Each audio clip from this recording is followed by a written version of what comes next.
we're here today with Jamal Crawford. We've just done a wonderful distribution at the Barack Obama Charter School, and we're here to hear a bit about his involvement with the school and why he chooses to give back and to help make the world a better place for children. Jamal, thanks so much for being with us, for your partnership with World Vision. It means a lot to us. It means a lot to the school. We'd just love to hear from you. How did you first get involved with the school?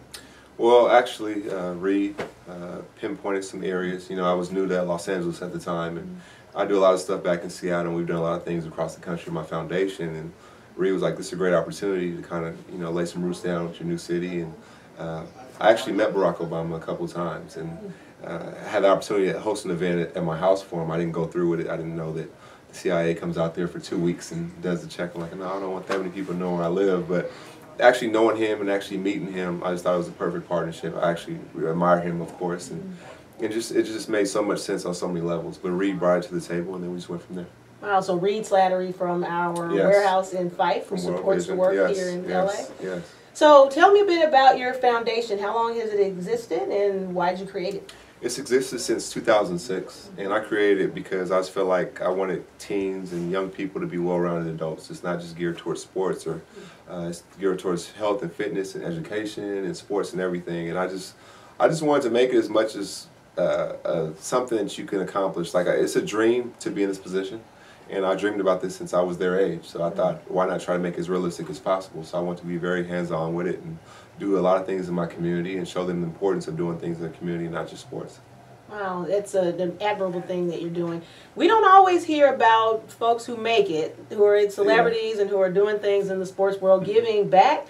Do you have any message for your colleagues and peers and who are playing sports about why it's important to give back? I think for me, we just all have to kind of remember the love and how blessed we are to be in this position. Like I said, I've had dreams about this since I was my son's age, so I don't take it for granted. I know the moments that you interact with kids and young people, it lasts a lifetime. I remember meeting the athletes when I was growing up, and some of them were nice and some of them weren't so nice. And to this day, I still remember that. You know, so it had an effect on me. I know that I may never see some of these children again, you know, and some of the kids we work with across the country. And that one interaction is what they will remember for the rest of their lives. So I always try to make sure it's positive. If they're having a down day, I try to pick them up. I always try to make sure I look them in the eye and know that they're important. And I think that goes a long way. Absolutely. So tell me a bit about how you got involved with World Vision and why you've stayed involved with World Vision. It made sense on so many levels, again, because some of the things I was already doing. You know, I was already doing things in my community as far as camps and backpack giveaways. I have trainers in all the Seattle public schools, and I met with those trainers and asked what I could do to take it a step further. And then we got defibrillators in all the Seattle public schools, and actually one of the defibrillators saved a life. We were working with Children's Hospital. But World Vision's like, it's covering the world. You know, I'm only pretty much doing Seattle, and they do so many different things, and it's so selfless. You know, I mean, sometimes you meet people and they have ulterior motives, and with World Vision, it's never have been anything close to that. It's always from the heart. It's always genuine. It's always about the kids, and it's always about how we can make our future better and about those guys having a better future. And I'm thankful that I can partner with those guys and with you guys. Wow, well, we are appreciative. Lots of kids are being helped, and you're doing some wonderful things.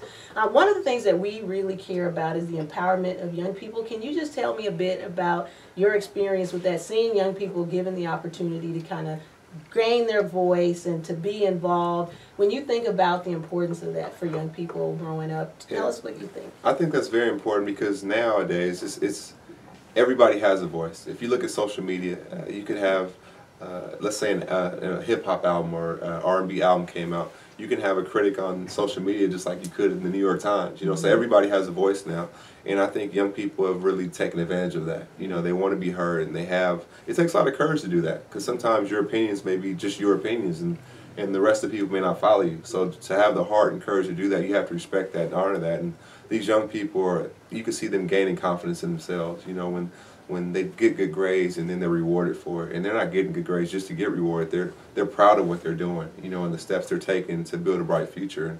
And I just applaud that, because the children and the young people really are our future. Well, do you have any message for young people out there who might be thinking, nobody cares about my voice is not important? They haven't had that moment yet where they have felt the power of their voice. What would you say to them? Your voice is so important. It only takes one person to come with a thought and an idea and have the courage to stand up to that, because after that, it's funny how people kind of follow that, you know, and somebody's always looking for a leader, and if you're leading the right way and it's positive, World Vision, I believe, is leading the right way, and I think you'll see more groups and stuff start to follow that lead, but you guys are kind of blazing the path that we're following now, you know, and I think that's encouraging, I think it's inspiring, and I think a whole generation can be raised with positive knowledge because of that. Wow.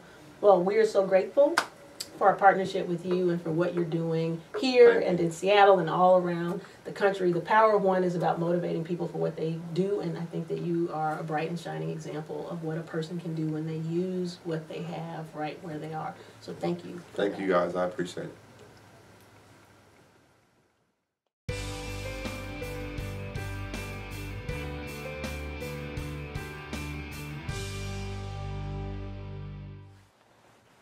Hi, we're here with Reed Slattery. Reed is the site manager in our Fife warehouse, and this quarter we're talking about being educated for life. And I'm excited to have a chance to chat with Reed so he can share a bit more about the partnership we've got with Jamal and the things that are happening here with the Barack Obama Charter School. Just a few questions, Reed. When you think about the power of the things that are distributed, oftentimes people see it as a pencil, a piece of paper. Right. Talk to me about the power of the things that we're giving away to help kids be educated for life. Yeah. Well, we just wrapped up the big Christmas distribution with Jamal, and it was so cool. There was at least 400 kids that came through and got new toys. And like you're saying, it's a lot more than just a toy. And we heard from Jamal earlier, and he was talking about, you know, how he looks everybody in the eye and that handshake and that personal touch. And I was able to sit back and witness a lot of that. And you can see that, along with the item, means a lot. And I think those kids are going to go home with that book or that toy, and they're going to remember this night for a long time. And hopefully it'll be something positive that they'll, you know, focus back on when they need to. But the cool thing I saw out there today is the kids had a choice between books or balls. And I'd say about 60–70% of the kids chose books. So that was encouraging to see that even they're, you know, excited about their education.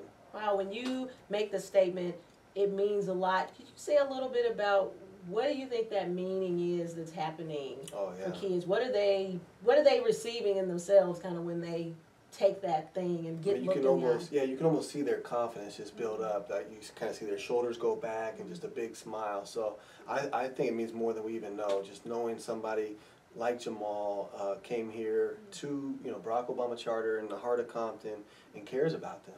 I just think it means a lot. Well, one of the things that's a huge goal and aspiration for us is that kids would feel safe in community, that they would love God and love neighbor. And so when you think about this complex pie, right, it's getting kids to succeed, it's the things that it takes for them to do that. Tell me, when you think about all of that, how do you see it coming together? Like, how do we get this blend of giving kids stuff and getting people engaged in their lives? Like, people sometimes look at it and they're like, oh, this is confusing. Break it down for us. Well, definitely. I mean, we know the work that we do is complicated, but I think it is about bringing all people together to make a difference. So we bring a toy in, and then we connect them with somebody like Jamal that they could look up to, a positive role model. But then more, it's empowering the teachers and the staff that are here every day, that you know, are going to be there for those kids every single day, and knowing that they care about them. There was the janitor here. His name is Mr. Fisher.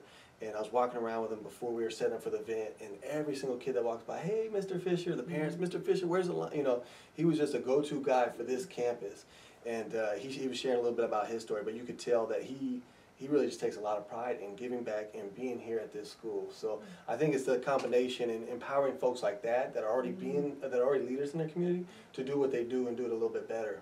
So tell me a bit about how you partner and the number of partners you work with. So you partner with schools like the Barack Obama Charter School.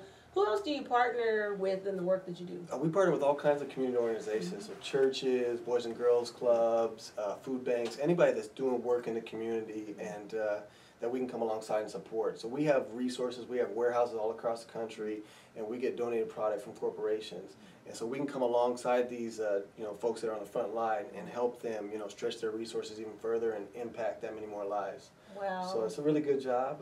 Really thankful to be at World Vision and just come alongside all these great heroes in the community.